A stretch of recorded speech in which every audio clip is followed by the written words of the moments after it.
సుఖదాం వరదాం మాతరం వందే మాతరం వందే మాతరం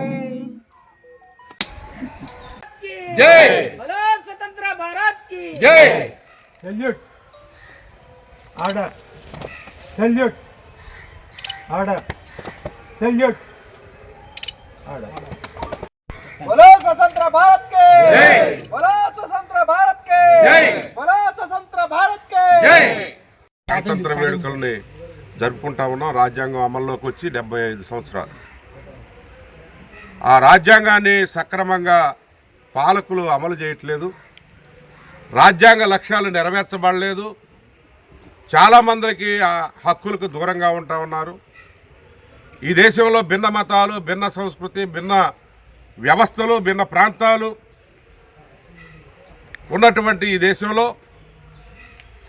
అధికారికంగా ఉన్నటువంటి ప్రభుత్వాలు అక్కడ వారికి అనుగుణంగా ఈ చట్టాలని చుట్టాలు చేసుకొని వాటిని నిర్వీర్యం చేస్తూ ఉన్నారు. అందుకని రాజ్యాంగాన్ని అమలు చేయాలని పునరంకితం కావాల్సినటువంటి సమయం వచ్చింది.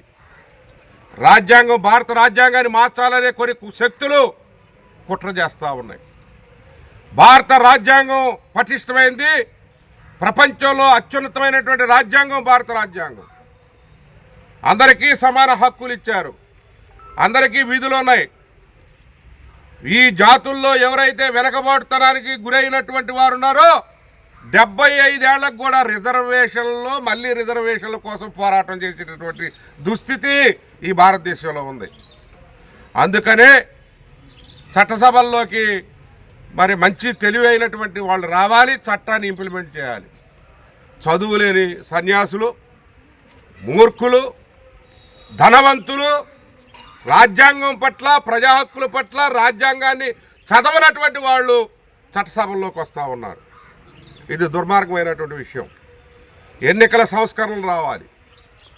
అదే కాకుండా ఈరోజు ఎన్నికల్లో ధన ప్రవాహం విపరీతంగా పనిచేస్తూ ఉంది. ఓటుని అమ్ముకుంటా ఉన్నారు. ఆ కల్చర్ కూడా మొత్తం పోవాలి. భారత రాజ్యాంగంలో ఏ అయితే పేర్కొనబడిన అంశాలు ఉన్నాయో వాటిని ప్రజలకు అందించి సుఖవంతమైనటువంటి ఒక లార్జెస్ట్ డెమోక్రసీ ఈ భారతదేశం.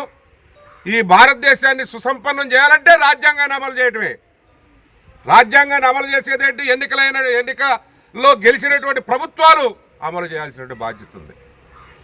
ఇంకా అనేక సంచార జాతులు, అనేక మంది ఆరోగ్యం లేకుండా, విద్య లేకోకుండా, విద్యుత్ లేకోకుండా అనేక గ్రామాలు జీవిస్తూ ఉన్నారు. అనేక గ్రామాల్లో వైద్య సదుపాయం లేదు. అనేక గ్రామాల్లో చదువు లేదు, స్కూల్స్ లేవు. 75 ఏళ్ళు అవుతుందండి. కళ్ళు తెరవండి పాలకులారా, కళ్ళు తెరవండి. ఈరోజు కొంతమంది అంటున్నారు రెడ్ బుక్ రాజ్యాంగం అంట. కక్ష సాధింపు చర్యగా ప్రభుత్వాలు నడుస్తూ ఉన్నాయి. వీటన్నిటి తీవ్రంగా ఖండిస్తూ ఉన్నాం. కక్ష సాధింపు కాదు, చట్టం ఉంది అక్కడ. చట్టం తన పని తాను చేసుకుపోవాలి. చట్టాన్ని రక్షించేటటువంటి ఎగ్జిక్యూటివ్ కానీ ఎగ్జిక్యూటివ్ ఏదైతే బాడీ ఉందో అమలు చేసే అధికారులు వాళ్ళు నిష్పక్షపాతంగా వ్యవహరించాలి. భారత రాజ్యాంగం ప్రకారం మీరు ప్రమాణం చేసి ఉద్యోగాల్లోకి వస్తారు. అదేవిధంగా ఈరోజు ఏదైతే జ్యుడిషియరీ ఉందో జ్యుడిషియరీ కూడా కాన్షియస్గా ఉండాలి. రాజ్యాంగాన్ని అమలుపరచడంలో మీ తీర్పులు చాలా మరి ఆమోదయోగ్యమైనటువంటి తీర్పులు ఇవ్వాల్సినటువంటి అవసరం ఉంది. న్యాయం డిలే అవుతుంది. ఒక్కొక్క కేసు 10-15 ఏళ్ళు పడతా ఉంది. జస్టిస్ డిలే అవుతూ ఉంది. అందుకనే అది మరి జరక్కోకుండా న్యాయ వ్యవస్థ కావచ్చు, ఎగ్జిక్యూటివ్ వ్యవస్థ కావచ్చు, లెజిస్లేచర్ మంచి చట్టాలు తీసుకురావాలి.